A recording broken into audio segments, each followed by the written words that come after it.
Jawabannya adalah bisa, sangat bisa. Hanya saja memang perlu beberapa langkah untuk mengakali situasi yang ada.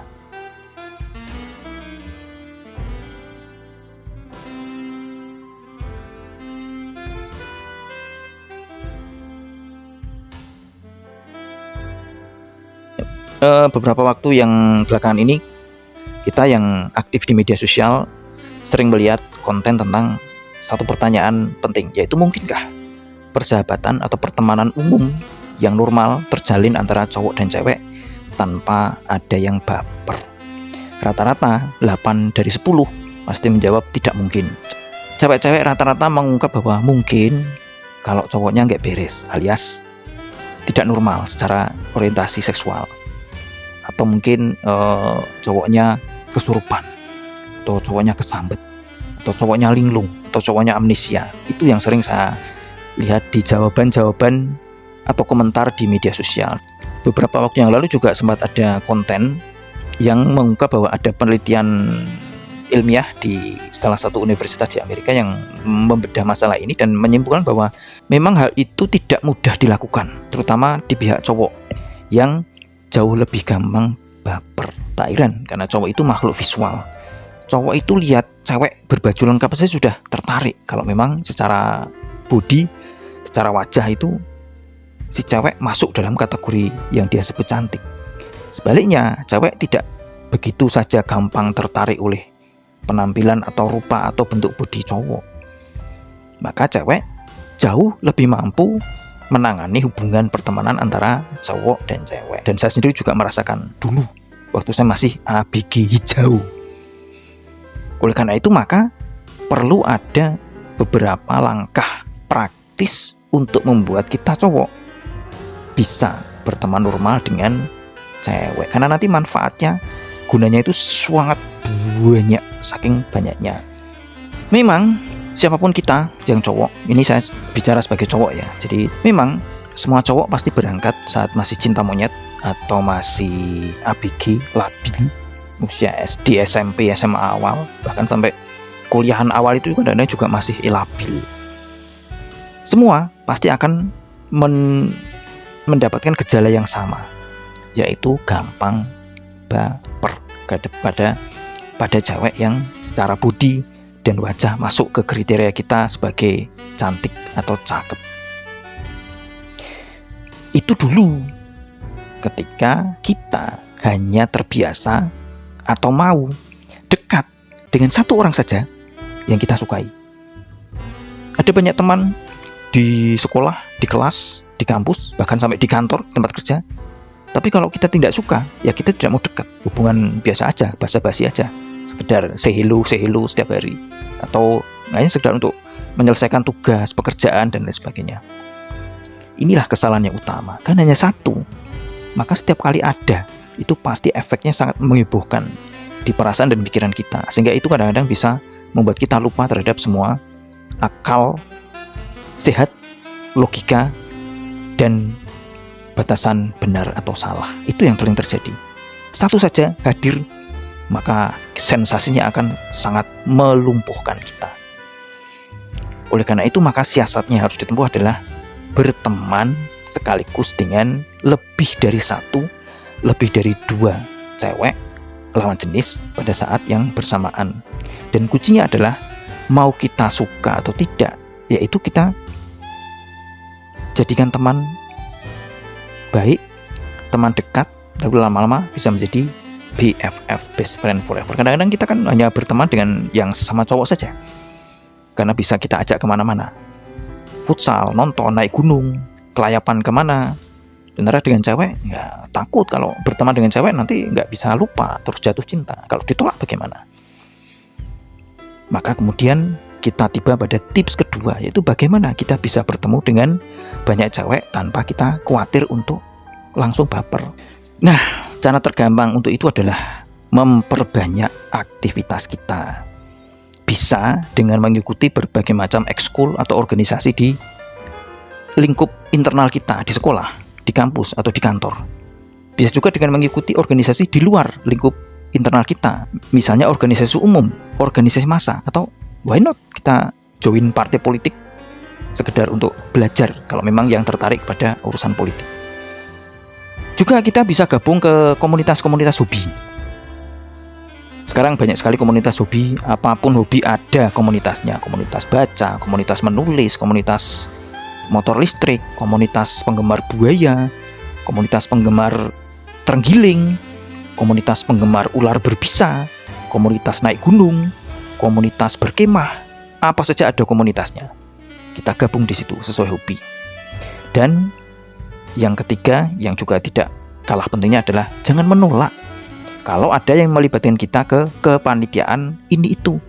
Agustusan, Hari Sumpah Pemuda, ulang tahun sekolah, ulang tahun kampus, Dies Natalis. Kadang-kadang kita nolak kan, jangan, nanti aku nggak bisa bagi waktu, gimana, menyusahkan yang lain. Jangan. Percaya diri bahwa kita bisa, asal kita memang bisa memilih untuk ditugaskan di bidang yang kita kuasai. Yang hobi fotografi, kita tugaskan di bidang dokumentasi. Yang hobi nulis, kita minta ditugaskan di kesekretariatan. Yang hobi sepik-sepik, minta ditugaskan di bagian pencarian dana, dan seterusnya. Dengan kita menyibukkan diri ke kegiatan-kegiatan itu, secara tidak langsung kita akan menambah jumlah teman, yaitu dari anggota ekskul, anggota komunitas, anggota organisasi, dan anggota kepanitiaan yang lain, baik yang cowok maupun yang terutama yang cewek. Dalam kesibukan itu, kenalnya dengan cewek itu akan natural dan alami. Kita kenal aja gitu aja, tahu langsung namanya, langsung bertukar WA. Tanpa kita perlu deg-degan untuk ngajak kenalan cewek yang cakep. Boleh kenalan, baik di tempat umum, di dunia nyata, maupun di online, di DM, di komen-komen, atau di chat umum. Kadang-kadang kita ragu, boleh kenalan, kalau dia nggak mau gimana? Kalau dia nolak gimana? Kalau dia nggak mau kita minta nomor WA-nya gimana? Dengan mengikuti komunitas-komunitas, maka hal ini akan kita lakukan dengan lebih mudah. Selain itu, kalau kita kenal dengan cewek lewat kegiatan-kegiatan kesibukan itu, maka kita sudah membypass basa-basi. Kita nggak perlu lagi tuh tanya-tanya basa-basi yang menjengkelkan para cewek, yaitu lagi apa? Udah sholat belum? Udah makan belum? Cewek sangat annoyed, terganggu dengan pertanyaan-pertanyaan standar seperti itu. Nah, dengan kita kenal alami lewat kesibukan, maka itu tidak akan kita perlukan, karena keseharian dalam kesibukan, dalam tugas, dalam kepanitiaan, kita langsung akan masuk ke inti permasalahan, mengobrol atau menyelesaikan atau berkomunikasi, berbicara, WA-an, DM, dalam konteks menyelesaikan tugas atau menyelesaikan pekerjaan. Dari semua teman baru yang banyak itu, dari komunitas, dari ekskul, dari organisasi, dari kepanitiaan, pasti ada satu, ada dua, atau bahkan mungkin semua dari mereka cantik, seksi, persis seperti yang masuk dalam kategori kita sebagai cantik, karena ukuran cantik bisa beda-beda untuk tiap cowok. Dulu pada saat ABG, ada satu yang datang cantik sekali, pasti bikin kita langsung kolaps, lumpuh semua daya nalar dan logika. Tapi kalau tiap hari kita terbiasa bergaul dengan banyak cewek, dan kita punya lebih dari satu teman yang cantik dan mempesona, pasti lama-lama kita akan terbiasa. Sensasi ketertarikan itu, kebaperan itu akan turun anjlok, bukan karena mereka tidak menarik lagi, tapi karena kita sudah terbiasa. Analoginya gini, kamu menemukan tempat makan yang enak, yang cozy, itu awal-awalnya pasti sensasinya sangat luar biasa. Misalnya kita suka rendang dan pertama kali kita makan rendang, pasti betul-betul tak terlupakan sensasinya. Tapi kalau kita tiap hari ada di situ, nongkrong di situ, makan rendang terus, lama-lama kita akan mengalami penurunan sensasi. Bukan karena itu nggak enak lagi, tapi karena kita sudah terbiasa. Hal yang sama berlaku dengan hubungan kita terhadap cewek. Fenomena ini saya namai dengan istilah sindrom modeling. Jadi biasanya kita kenal satu cewek yang cantik itu langsung nggak terlupakan. Tapi kalau kamu pernah jadi wartawan yang setiap hari ikut sesi pemotretan modeling, ketemu dengan para supermodel yang cantik-cantik, ikut pemotretan dengan mereka, terbiasa bergaul dengan mereka, maka lama-lama kecantikan mereka sudah tidak akan terasa sensasional lagi, karena kita sudah terbiasa. Mereka tetap cantik, tetap menarik, tapi karena kita tiap hari kumpul dengan mereka, hangout dengan mereka, guyon dengan mereka, lama-lama kita akan terbiasa. Itu kuncinya teman, terbiasa. Dengan cara-cara ini kita akan sangat gampang masuk ke dalam dunia kehidupan para cewek tanpa takut untuk selalu buru-buru pasti akan baper. Dan cewek-cewek juga bisa dengan tenang datang ke kehidupan kita tanpa takut kita tuh belum apa-apa sudah baper terus memohon-mohon untuk diterima jadi pacar. Cewek-cewek kadang-kadang juga sangat terganggu itu. Mereka takut mendekati kita karena biasanya itu cowok kalau dikasih angin sedikit aja itu pasti langsung merasa diistimewakan. Wah, ini kayaknya naksir aku ini. Padahal ya belum tentu. Kalau cewek minta diantar atau kalau cewek ngajak nonton berdua, itu belum tentu tanda-tanda bahwa si cewek ingin dipacari atau ingin ngejar naksir sebagai pacar. Kadang-kadang ya karena memang butuh teman aja. Nah, kalau kita berpengalaman, kalau kita terbiasa berteman dengan lawan jenis, hal-hal seperti itu akan kita bisa akomodasi dengan nyaman dan membuat mereka bisa nyaman juga. Dan tidak sedikit-sedikit kok hubungan baru dekat kok langsung tiba-tiba jadi drama romantis yang serba bikin pusing.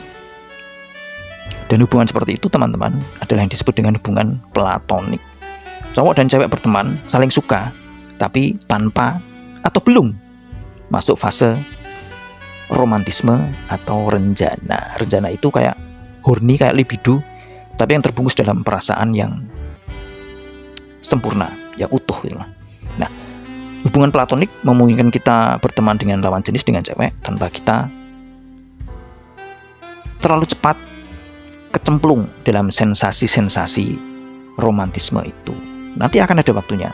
Dan kalau kita melewati rute yang benar, dari teman dulu, teman dekat, best friend, baru kemudian masuk ke fase romantisme, itu sesuatu yang sangat oke, teman-teman.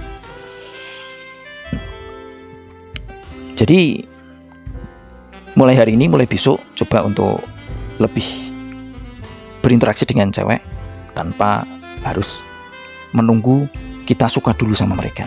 Suka atau tidak suka, kita jadikan teman dulu.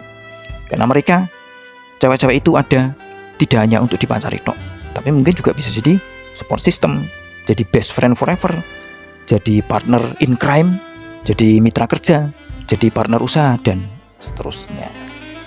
Jangan lupa untuk terus subscribe, like, and komen. Saya mencoba untuk mulai sekarang konten-konten saya lebih dapat diterima kalangan luas selain penulis dan hobi baca buku saja. Kita akan ketemu lagi di episode berikutnya Kata Wiwi dengan pembahasan urusan wisdom dan love lainnya lagi yang lebih menengena di hati. Sampai ketemu.